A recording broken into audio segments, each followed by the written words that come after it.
Good morning everyone. First of all, I congratulate all of you who have passed the civil services or any other exam and have to appear for the interview. So what is interview? We'll talk about it today.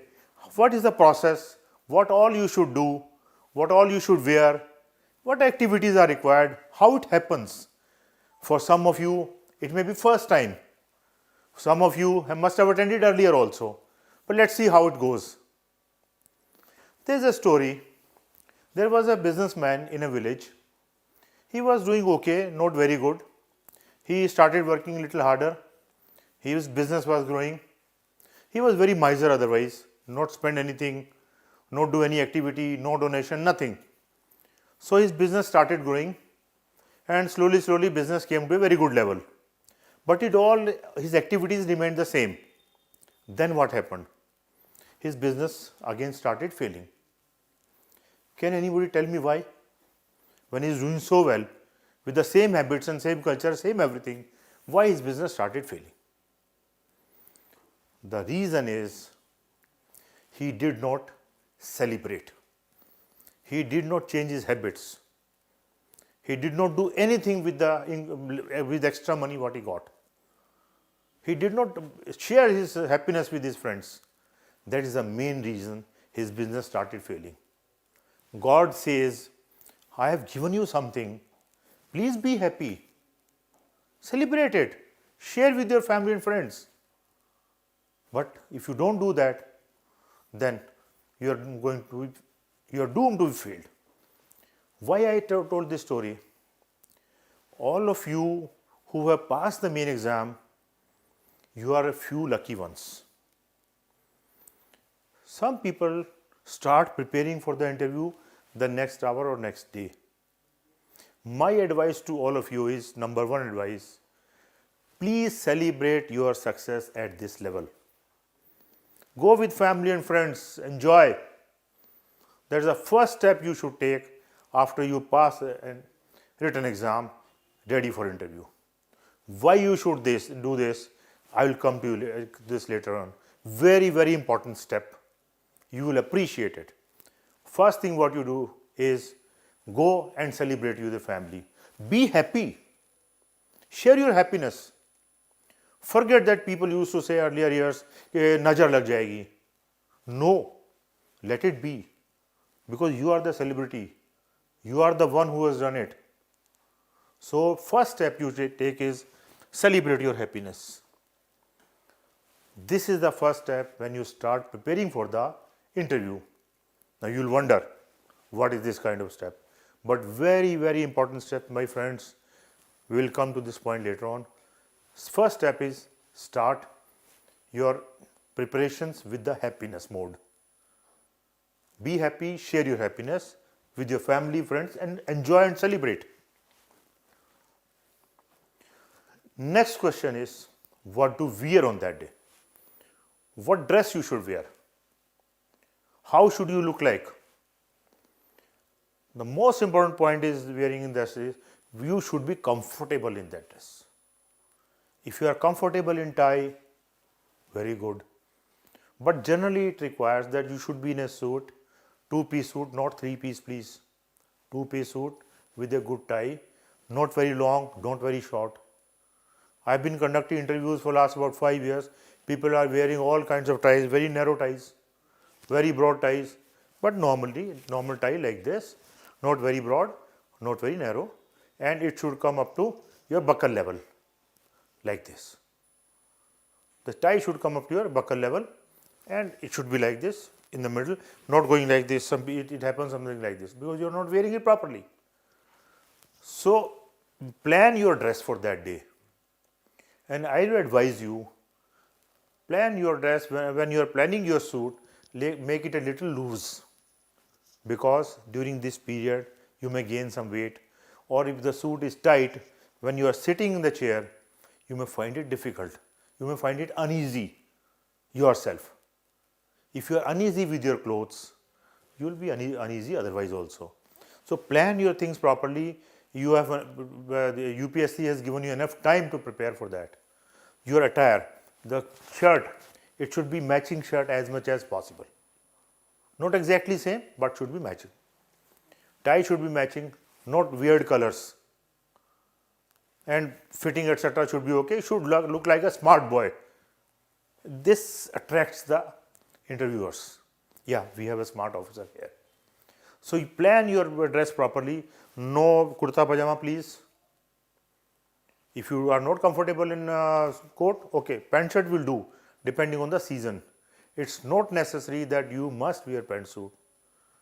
It's okay if you wear the pant and the shirt and a tie, depending on the season. Because if it's now we are starting February, you must be having interviews in March, April. No need to wear suit. If you are comfortable, all right. Otherwise, there is no need. That's the attire. But plan it properly right from now. Very, very important point. Very, very important. I will spend some time on this. See, when you go to UPSC for interview, all interviews are held in UPSC. You are generally otherwise nervous. What will happen? What will happen? Who will ask what question? You are nervous. It's natural also. I'll advise you, you reach the place at least half an hour before your scheduled time. At least half an hour before.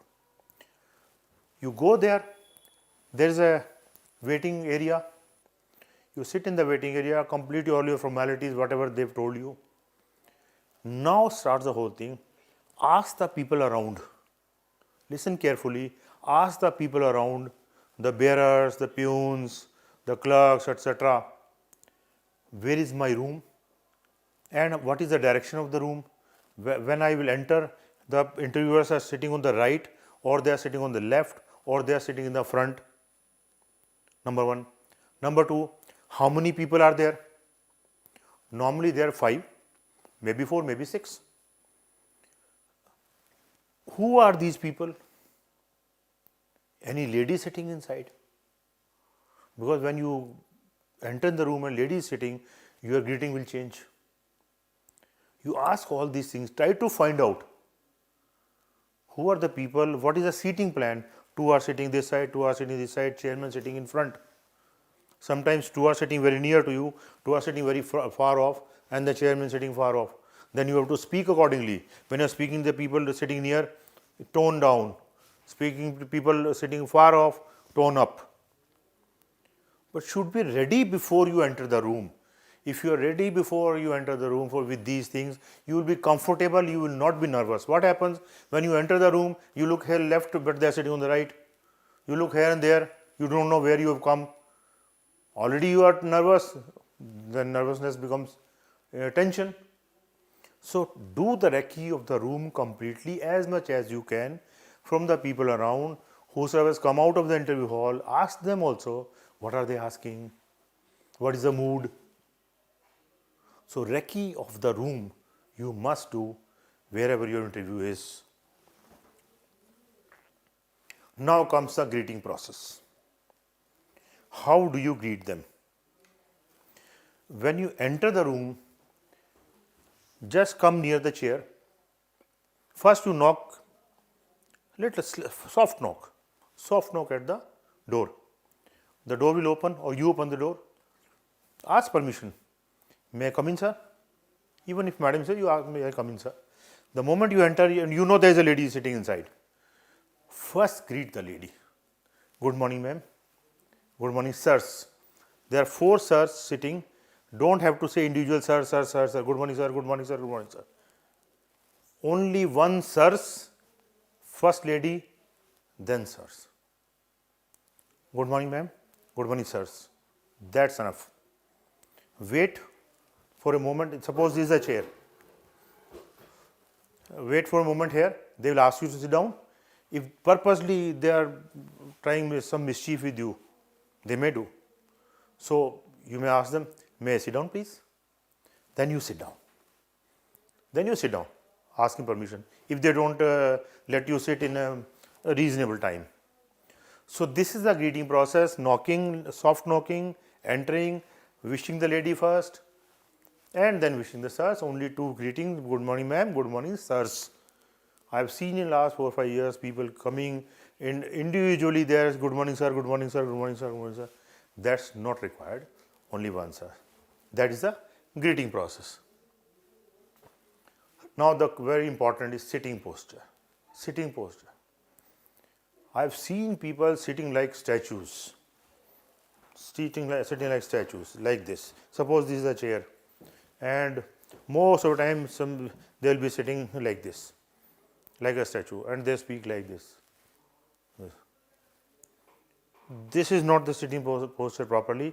If you sit properly like this, you relax, most of them relax, sit like this, and little bit hand movements. We will come to hand movements. Sit properly, sit relaxed. Don't. Some people sit like this. I have seen, because they are eager to answer. They are eager to answer, and they are eager to listen. What are they asking? What are they asking? What are they asking? I answer like this. I answer. Anxiety. Anxiety is there. So don't be anxious. Take it lightly. Everything will be all right. Have faith. So sit properly. Yes, you are ready to face the questions. Give a positive look that yes, I am ready to face the question. Yes, little nodding. Then listen to the question completely. Then start answering. Little bit hand movement, not hand movement like this. This is also not done. Little hand movements like this, little bit like this, like this, like this. Little bit here and there. It can be happen like this. Don't sit like a statue. Be comfortable. When you speak, you are comfortable. When you speak with your mind, when you speak with your heart, your hand moves. Like my hands are moving. I'm speaking from the heart. My hands are moving. It is natural process. Don't make it unnatural by sitting like this the whole time, all 30, 40 minutes, whatever. Little bit hand movements here and there, like this, here, there. It's natural. So that is the sitting posture. Sit like this. Next comes the very important. Why I told you the story? I told the story to celebrate. Why did I tell you this? To celebrate. When you celebrate, when you become happy, your body language changes. Your body tells whether you are happy or you are tense or you are nervous. You can't do anything about it. There is no control over your body. There is no control over these emotions. It will come automatically, you are tense or not. When you celebrate, when you relax, the body speaks for itself. That is why I said the body language. For relaxation, for happiness, this must come on its own. The body language will change. Please go and celebrate. Please go and celebrate. You have no control over the body, so body language must be perfect. Then only you will convey. Do you know that when we speak, when we do communication, 65 to 70%, 65 to 70% our body speaks. Only 10 to 15% our actions speak. Actions. And rest are words. What are we speaking? So what we speak is very small portion. The words what we speak is a very small portion. The body speaks the maximum. So when you celebrate, when you enjoy, when you are happy around, your body is also happy. Body conveys so many things. For this body language part, I ask you to celebrate. Now, very important eye movements. When suppose there are 5 people sitting here, and I am facing the interview. This person is asking something. This gentleman sitting here is asking something. So I need not look here to this person all the time while answering this. Point is, in the middle there will be chairman. You listen to his question, look at him, answer this question, do this at least 2-3 times in the answer. Just do this little bit, glance, so that others feel involved in that question. All others feel involved, all others feel part of it. Similarly, the chairman is speaking, you listen to the chairman first properly, then little bit here and there, little bit just eye movement, not much of neck movement, little bit of eye movement, little bit like this. When you are answering like this thing, these things are, this thing like this, not very much, not obvious, automatic. The body will speak. Hand movements I have discussed, I have told you. Little bit of hand movements. Not, sir, when I was captain of the school, I did this, sir. When I become IAS officer, sir, I will do this, sir. Not this, not this. Yes, sir, I am in the services for serving the people, whatever. And I have studied this in engineering. I have done this in engineering, sir. And when I was studying, sir, I was playing at the same time. We used to play this game, that game, and this one, this one. These you see the hand movements, very slow, very low hand movements within this area, not big hand movement. Not sit like a statue, both hands on the lap like this. Not like a stubborn. Hand movements little bit. So body language, eye movements, body will speak everything. First point is the most important point. Today onwards, till your interview is there, you relax. Be happy. Move around. Your knowledge has been tested. Your written knowledge has been tested. Now what is being tested is your personality, your thinking power, your ability to judge the situations, your courage to take action. These are the things being tested now. So this will come on its own, depending on what you have learnt outside the books, and that learning we are doing today outside the books. The quality of answers, yes, very important, because all of you, when you face interview, you are ready to answer, and impress the interviewers. Of course, you must. But what happens in our enthusiasm to give answer, we give long answers. For example, somebody asks about your state, you say 10 things about your state. Here's asked simple, what are the crops in your state? Simple question. Instead of telling crops, you tell the water system, irrigation system, crop system, selling system, mandi system, everything you will tell, because you know everything. You have studied. Crop system is a common example, common question, and you have studied very well. In your enthusiasm to impress those people, you tell everything. What happens? Now with these side information you have given, the side information which you are giving, that will attract more questions. And there you will be trapped. The side information. Because you know this much. Now they further ask you, you said irrigation system. How many rivers are there? What is the longest river? It's a simple question, but you may not know. Lift irrigation, any other irrigation, drip irrigation. So many things come out of it. I have seen in the interviews that some people start, I come from a very small village in the district of so and so. Why small village? Why you are saying small village? Unnecessarily trying to get sympathy. I go, sir, I am from a very small village, sir, I am poor man, sir, to look after me, sir. No small village, no small town. And somebody said yesterday, day before yesterday, I come from I belong from Patna, capital of Bihar, so and so. Everybody knows Patna is capital of Bihar. And I belong from Patna. What is belong from Patna? Either I belong to Patna or I come from Patna. And capital of Bihar. Why you say capital of Bihar? Any doubt about the capability of the people? They don't know the capital of Patna, Bihar.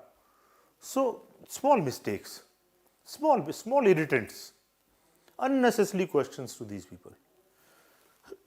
Answer should not be very small also, very small answer. No, it should be little in between, not very long, not very crisp, not an exactly crisp answer. Little bit more. What are the crops in your state? In this season, these crops are in this season, this crop. There are total 4 crops, and the leading crop is this. Good enough. Not beyond. He's asking crops only, nothing else. So quality of answers will do the job, will impress some of them. That what kind of answer you are giving, whether you are throwing things Long answer means you are throwing your information, you are throwing your knowledge. They are not interested. They are not interested. Like we sit in the interview panel, we are not interested what you all know. We are interested, we want to know how can you do logical thinking, how can you take logical decisions, how much control you have, how do you handle situations. Like if somebody has given IPS as a preference, we certainly ask them questions regarding there is a mob, there is what, you are the SP, you are the chief civil engineer also, you are a doctor also. Yeah, I asked one person day before yesterday, there was a doctor, ace doctor, MS, surgeon. I asked him, you have given your preference, number 2 preference, IPS, okay. There is a mob in your district, you are the SP or SSP or deputy commissioner, whatever, and you have gone to the spot and the mob is there, some people are hurt. Some people are hurt, you have seen, you are seeing there, standing there, some people are hurt. Now what do you do as an SP or as a doctor? Will you start treating these people because you are a doctor? Or will you leave the place because you are SP and manage the situation somewhere else? The fellow gave a good reply. I liked the reply. Reply was that if there is a life-threatening situation with any one of them, then I start treating him. Perfect answer. If there is a life-threatening situation with any of these people, I'll come to know because my people are there, I'll just find out. And I know as a doctor, I know what is the problem, what is the situation. If there is a life-threatening situation, I'll start treating them because life has to be saved. For others, I'll call the ambulance, call the doctors and ask them to take care of them. Good enough. So that should be the quality of answer. Like that. If you're police service, foreign service also, foreign relations, I asked one person day before yesterday again, you say our relations with that country is very good, with that country is very bad or very bad. What are these parameters on which you say the relations are good or bad? How do you know? How do you know? He could not reply. Probably must not have heard this question before this. The quality of your answer should be how much trade we do with this country, how many our ambassadors go there, how many people visit each other, how much we import, how much we export, and generally how much we talk to them, how they talk to us. That decides how we two of us behave in a United Nations conference, United Nations about each other. Whatever I say he supports or not, whatever he says I support him or not. That decides the relations. If these things are not there, then we don't have good relations. For example, Pakistan, he will never support us. We will not support him for certain things. We don't talk to each other. Ambassadors are not very commonly going, coming. We don't have good relations, simple. We are not doing so much of trade with them. So these are the things which you do. Simple question. You have crammed everything, big things, but simple thing, how do you know? What are the parameters on which you know we have good relations with this country or we do not have good relations with this country? This simple thinking will decide your quality of answer. Answers you do not know how to handle them. First of all, you are not supposed to know everything. You are not the encyclopedia. You have not handled the situation so far. You have not been posted by now. But we ask you situations. If you are the collector, what will you do like this in this situation? If you are the superintendent of police, what will you do? If you are income tax officer, what will you do? You are not yet income tax officer. But we want to know your logical thinking, your ability to take decision. That we are trying to know. Don't take exact decision. So you do not know many of the answers. They may ask something, you have not heard it. Not necessarily that you have heard it. So what to do with those answers? How to answer these questions? First is listen the question completely. Listen to the question completely. Pause for a second or two. You want some clarification. Ask some clarification. Excuse me, sir, if I am correct, are we talking about this?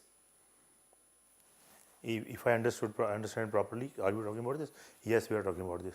Still you do not know the answer. Then take a pause, little pause, and then, excuse me, sir, sorry, I have not heard about it. I'll go into it, sir. I'll look into it, sir, definitely. It's good that you asked this. Maybe this. Politely, very politely. They'll say, okay, okay, okay, no problem, no problem. If you do not know the answer, excuse, feel sorry, but at the same time, receptive of the information that I'll take this information, I'll study about it. At present, right now, I do not know about it. I'm not aware of it. So that is how you handle the answers, the question, the answers of which you do not know. Now, during the questions, suppose you have said, sir, sorry, excuse me, I am right now not aware of it, I would like to learn about it. Now, they tell you something about it. They give you information.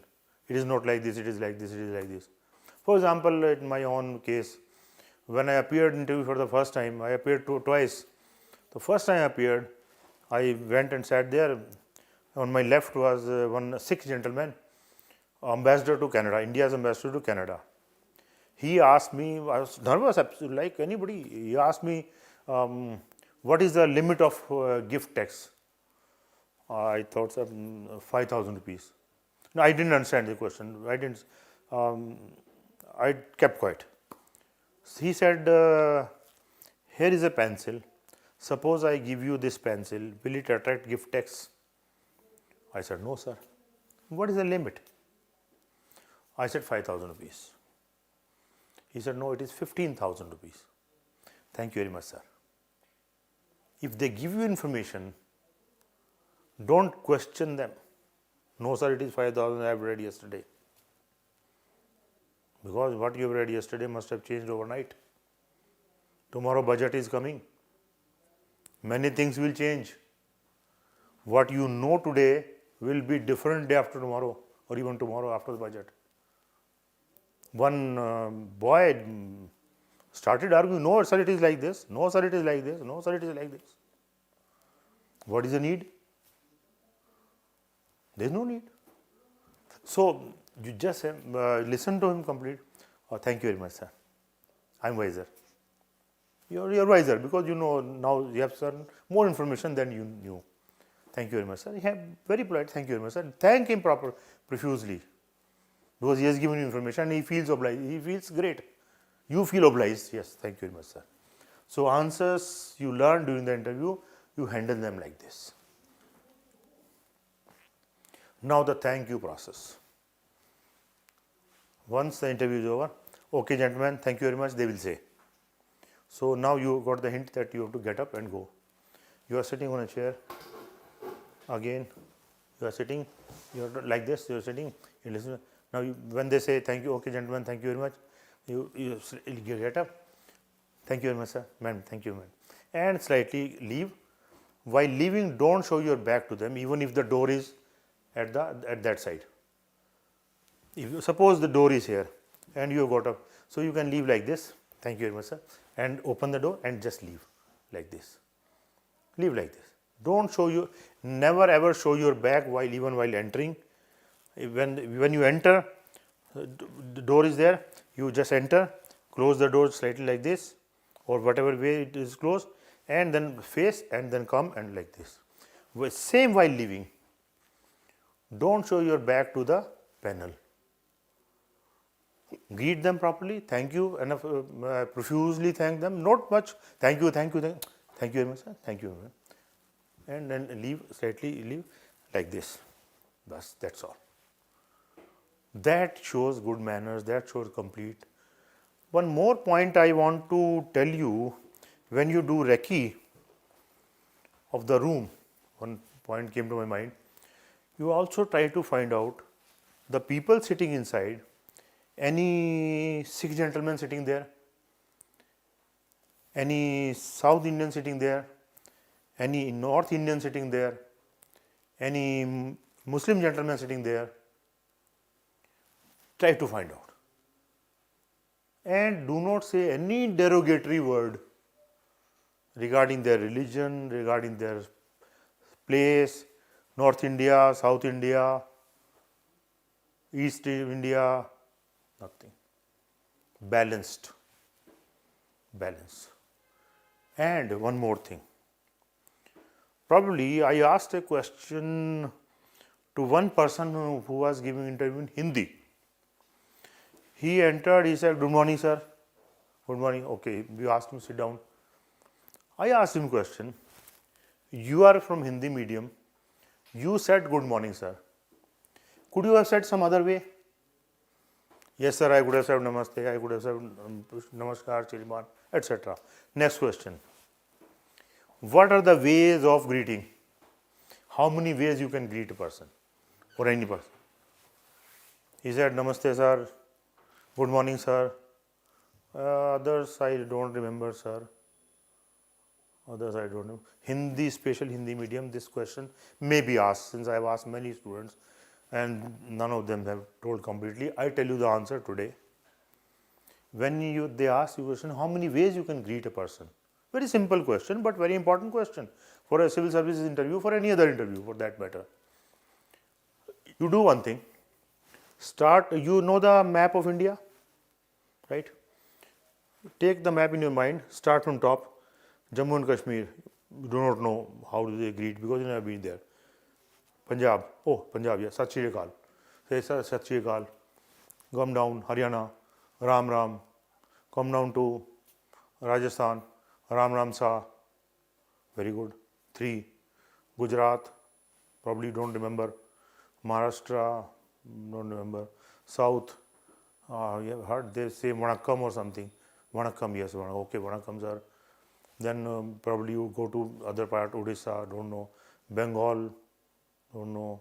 East, UP, Jai Shri Ram, Jai Ram Ji. If you tell 4, 5 like this, so it means mentally you are thinking and you are trying to answer and you have answered good enough. That's what we are trying to test.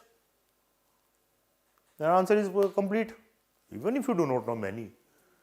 But if a Sikh gentleman sitting, a Sardarji is sitting there, you say Sat Shri Akal, 1 mark extra definitely you will get. If a South Indian sitting, you say Vanakkam, oh, 1 mark extra. You want each and every mark there. 1 mark means up 10 ranks, 10 or so each. So be clever, take these people to your sides. Take these people. No controversies, but take them to your sides by being on their side. Idea is by being on their side, take them to your side, build rapport with these interviewers. Then only you get maximum marks. So dear friends, if you have any question, you can ask in the video. I wish you all the very best for the interview, and I want to see the toppers amongst you only. Thank you very much.